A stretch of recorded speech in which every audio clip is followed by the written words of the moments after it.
At the beginning of last year, I started getting some emails from various companies wanting to supply me with a couple of kits that you basically build month by month. You get a couple of packages and parts every month, and you start to assemble it over a longer period of time. The first one of these I finished was the Agora model's Ford Mustang, also 1:8 scale, and I took that to a different level by completely changing the interior and also exterior color to my own custom liking. Now they also have a couple of other kits available as well, and one of the most recent ones that has been completed is the Shelby Cobra. They sent that out to me in full, so I have all of the packages and parts ready to go. I simply just need to start assembling it. So in this first episode of a couple episodes to come, I will start on the engine and probably finish it as well, and then in the next one I will go on to the chassis, probably the interior and exterior too, and finalize the build in a couple of episodes like this. Now, instead of going the full custom route, I have been debating with myself for a pretty long time what I wanted to do with this one. I really love the classic look of the blue with white stripes and standard black interior, and I didn't really want to deviate from that all too much, so I just decided to keep it as is and take it sort of as a simple build, follow it step by step, and just assemble it as it should be. Now, the reason I was debating with myself because I did the last build for the Mustang in a completely custom spec, and that came out a lot cooler than just the standard white with blue that pretty much everyone has that builds this model. Now with this one, like I said, I really love the standard color combo, and it looks fantastic on these Cobras. Now the other colors that I thought of were either just doing it a black or a gray, but those would be pretty bland and standard colors on these Cobras as well. It still would be a pretty cool process to repaint the entire thing, but a lengthy one at that. The other one that I thought of was completely stripping all of the paint off and leaving it bare metal, and then either just giving it a brushed finish or completely polishing it. Now that, of course, is a quite lengthy task itself as well, so I don't really know if that is the way that I want to go, simply because I again really like the blue and white, but then again it would be pretty cool in a full chrome finish. However, the problem with that is if you just strip it back to bare metal and polish it, you have bare metal but then polished, so therefore it is open to the elements, and every single fingerprint will probably leave a mark. On the first couple of days it might look good, and after a while there will be some rust forming of sorts, or just the oils of your skin leaving certain weird marks on the metal and not having that clean of a finish.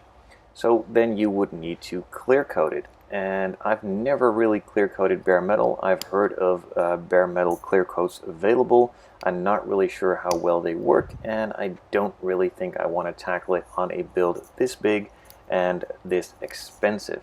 So with that said and done, I think I'm just going to stick to the blue and white combo. Leave a comment down below and let me know what you think. If you want me to repaint it, just let me know, and I will of course consider it. But then again, if I do decide to repaint it, other projects will have to take a halt. This one will take up a lot of time, and it probably will be another year before this one is finished, and I'm not really sure if I want to add that to the list of builds that I still have to do.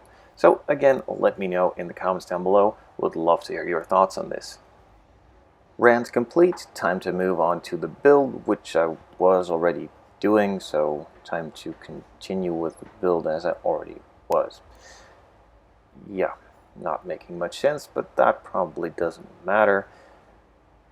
Anyway, so normally with these parts builds, you get parts every month, and then you can just follow along and randomly start with package 1, which isn't all that random until you open the package and basically find a variety of parts that will not be used in a very long time if you just follow along with the build.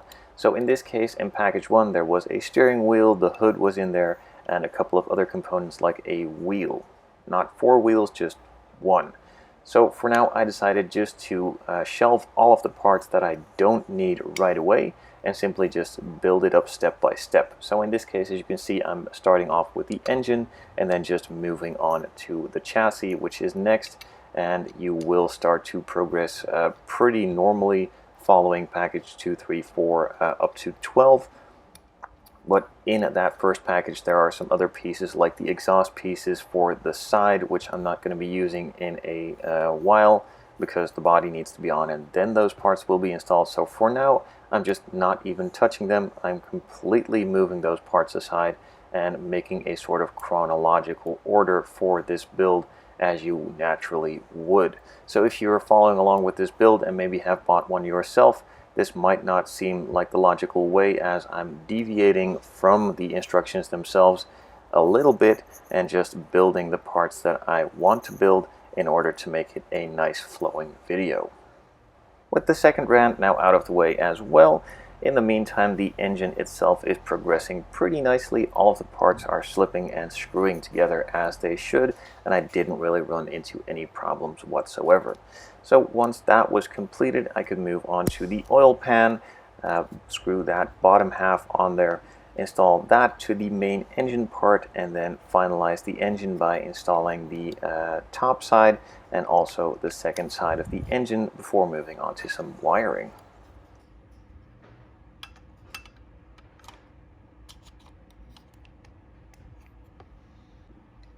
So for the wires to mount to the engine block itself, I need to install the spark plugs. Now they just simply slip in and then need a bit of a push to snap in place.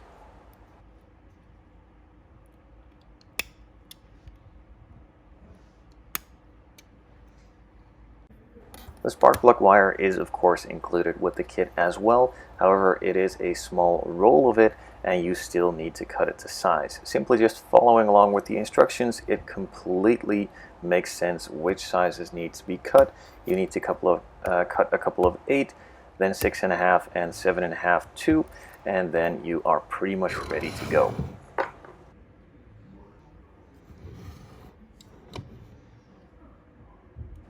So just like the length of the wire that needs to be cut, the order in which they need to be placed, or otherwise called the firing order, is very clearly instructed in the manual too, so you don't really need to think about it yourself or look anything up on the internet.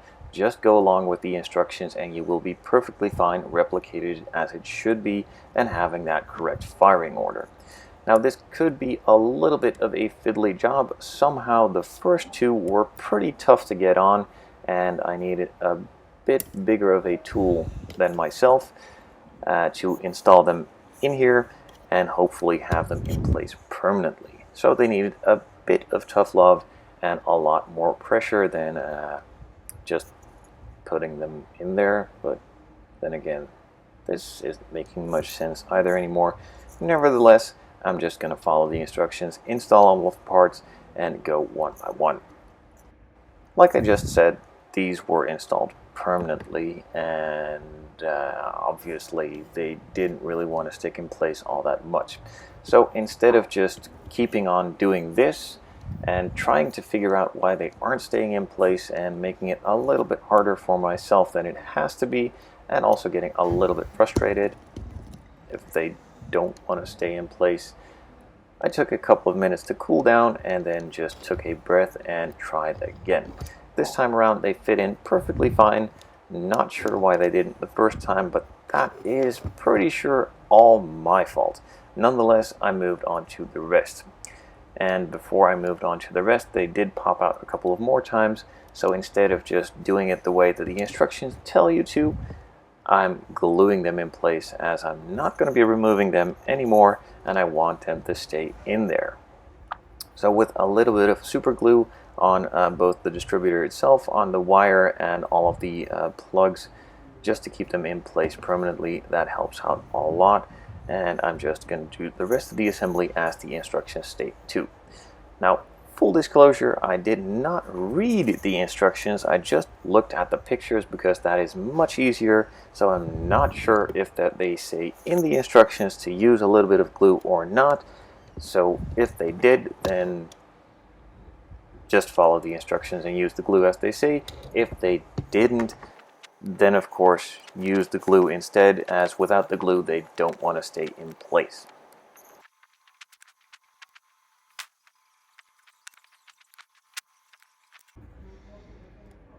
I mentioned earlier that I didn't read the instructions. Well, I also didn't look through the instructions entirely before I started the assembly itself, so there is some organizing of the wires required as well, but then again, that is perfectly stated in those instructions, so if you actually looked through them or even read them, you would have done this during the assembly of the wires themselves. Nonetheless, after all of them have been installed, you can still organize them and clip them in place on the placeholder.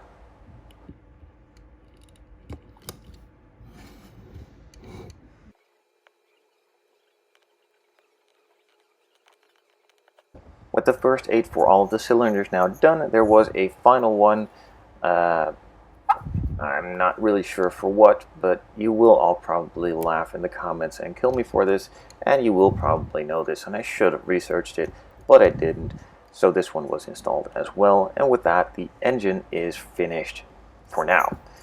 In the next episode, I will move on to the chassis, and probably you will see this engine get installed onto that chassis then as well. But for now, that's it. I hope you enjoyed the first episode on this series, and we'll be watching the following ones on this series too. That's it for now, and I hope to see you guys next time.